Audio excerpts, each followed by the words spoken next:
Okay, so next step, we are going to talk about the issues, project issues, and also the issue settings. So yeah, so the code is something similar. We are going to provide the two endpoints, get issues and create issues here. And the service, we are going to create a couple of service, use the issue API. Yeah, you should be very familiar with this framework, right? So yeah, I don't need to talk more. Here is the detail of the issue data. So when you get the issue, this is the detail of that data. You can get the ID, the type, the issue type ID and the subtype ID. Yeah, and also if it's a push pin issue, you can get the linked documents here, and root cost ID, custom attributes here.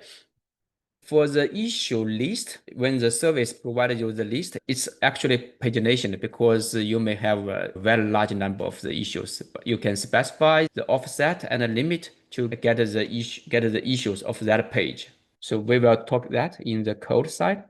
And for import issues, the payload is there are a couple of the attributes which is required. You have to provide the title, the subtype ID, and the status.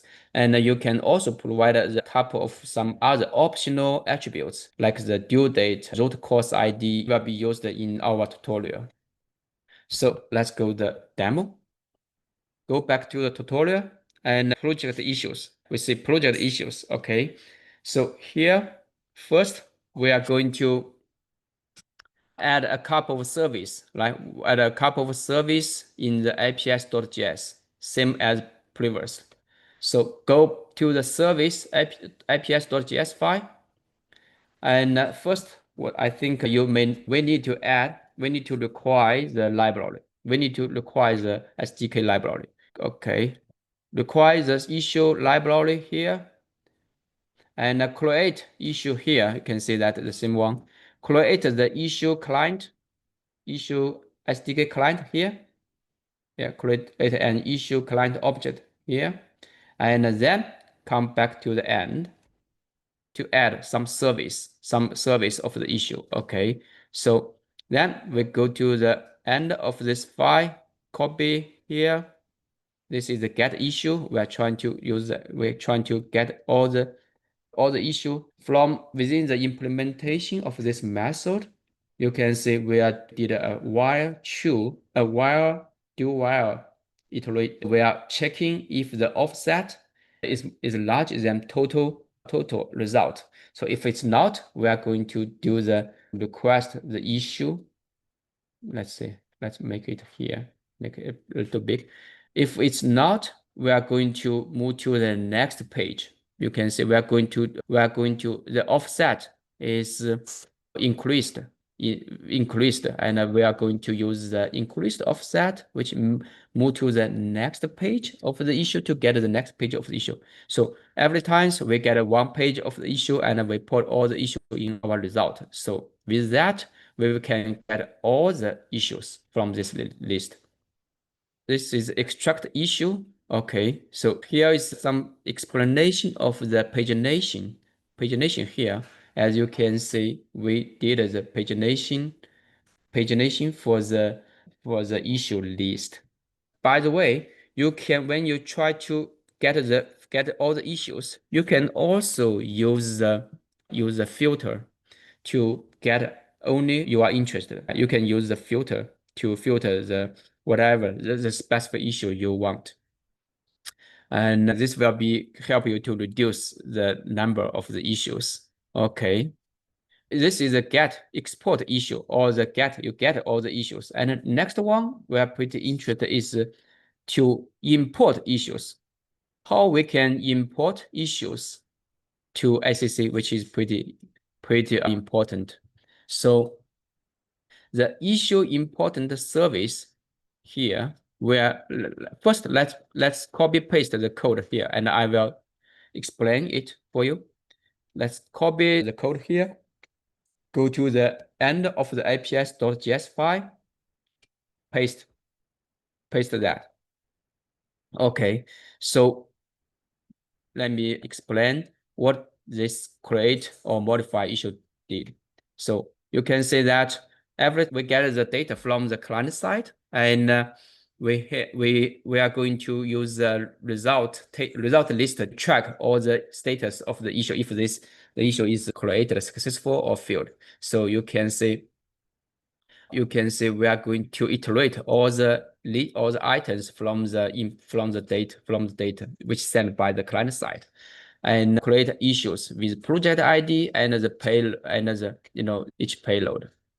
The list of that, each list is kind of like an item of the issue data. So we will use get the ID says we call something payload from the issue data, and then we are going to use the issue API to create the issue, provide the payload. Yeah. Okay. So there are two ways here. If there is no, the ID is none, because it means that we are trying to create a new issue. We use the create issue, because if the ID is already existed, if the issue ID is existed, if it means the issue is already existing, we are going to use the patch to modify the issue, to update the issue. Okay, so this is the two ways to handle the import CSV file. Okay. So after that, we created the two services, the export issue and the import issue. Yeah, import issue and export issue. We are going to create the server endpoint. Yeah, go back to the root and create the issue.js file. Same thing, issue.js file, and yeah, copy paste. So you can see we added two more endpoints to get the issue and create the issue. Yeah, inside of the endpoints, you can see we use the service. We call our service just created. Yeah. And the last but not least, make sure to add this issue route to mount this issue route in your server.js file. Go back to the server.js file. Yeah, add to mount this issue.js file. Then that's it. We can do a quick test for the issue. So to do that, let me just start the server. Yeah, start the server and go back to tutorial, and yeah, use this one. Get issues. Okay, so I'm going to create one, but here you see that I'm trying to get all the issues, and then I need to provide the project ID. Yeah, project ID.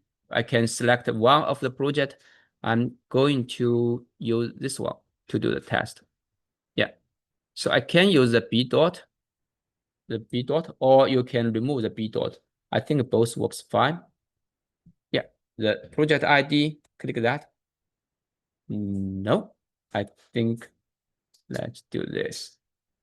Yeah, I think we need to remove the B dot, because in ACC, the B dot, the project ID with B dot is used by data management API, but for the ACC, it's because it's already ACC, so we don't need to have the B dot to understand which application this is, so which hub this is. So we just need to use the GUI ID here. Okay, so you can see that I get a couple of the issue listed here.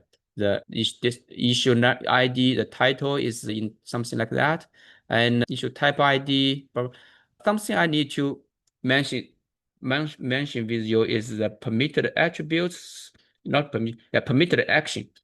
So this means the permission you are allowed to do the action. You are permitted to do the action, to add the comments, to add attachment, to delete that. So this is what you can do to this issue. Okay. Yeah, and the permitted status. This is what you can do to change the status. Okay. Yeah. So with that, you should get the issue. I think let me go back to the okay. Yeah. Give me a sum up if you are if you catch up with to get the issues. Okay. So next one is issue setting. Issue settings. So we not only we can get the issue list, but also we can get the issue types, and issue root causes, issue custom attributes, and user permissions. Yeah, like that. So what the code here is similar. We provide some roles to help you to provide the details of the issue settings, and the services are here. Remember that for the get issue types and the root causes, please make sure to include the subtypes or include root causes. This with this you can get the root cause. Otherwise, you just get the category. Okay, so the IPS API is used here. And the user profile is a little bit tricky. So you can get all your permissions to handle the issue from this project. So you can the main thing you may need to pay attention is assign all or assign same company. So if you get the user profile of the issue, if there is a new, which means that you have the permission to create a issue, and what kind of permitted permission you have is by this one. The permitted action is if this is assign all, which means you can create an issue and assign to anyone outside your company. And if it's assigned same company, it means you can only assign the issue to your same company. Okay, so let's do the demo. Go back to the issue settings here, and oh, there's one request here, but no worry. Let's see that later. So go to the issue settings, and same as before, go to APIs, because we already have the issue client. So this time we don't need to there's no need to require the client, the SDK client, and create the issue. The client is already created. So we just go to the end and paste that.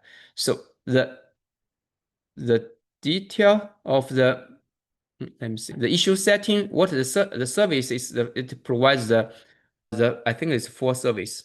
So get the issue subtype. You can see that we are calling the SDK to get issue types. We are using the include subtype. Make sure to add this parameter, and then it will provide you all the subtypes, all the issue subtypes. It's still pagination. So you just use pagination to iterate all the page to get all your sub issue types, and get all the root causes, get all the issue root causes here, and get it's same. Just get the issue, make sure to include the root cause, and get the issue custom attributes. Get the definition here, use the pagination, nothing different, and get the issue user profile. This one is a little bit different. You can use the issue SDK to get the user profile, as I mentioned before. Okay, we created the services here, and then we go to the endpoints. Go to the server endpoints. We already mentioned this part here. We go to the endpoints. We are going to reuse the issue.js endpoints. Add a couple of more. A couple of more services. I go to the issue.js, reuse this one, and add a couple of more. Add a comma here. The 1, 2, 3, 4, 4 more services export here, and then we are going to include the route, include the endpoints here. Make sure before before the last line, you just add them here. Before the last line and in the end, okay, you can see we add 1, 2, 3, 4, four endpoints, which will help you to provide to get the issue settings. Then that's it. Because you already put that into the server, mounted this issue.js in the server side. We don't need to do it again. And now we are all set. Let's do a quick run the server. Start run the server.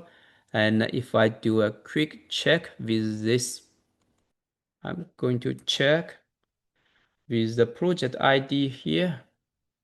Okay, you can see I get all the subtypes list. If you can see this from the subtypes or any other settings, which means you are all set.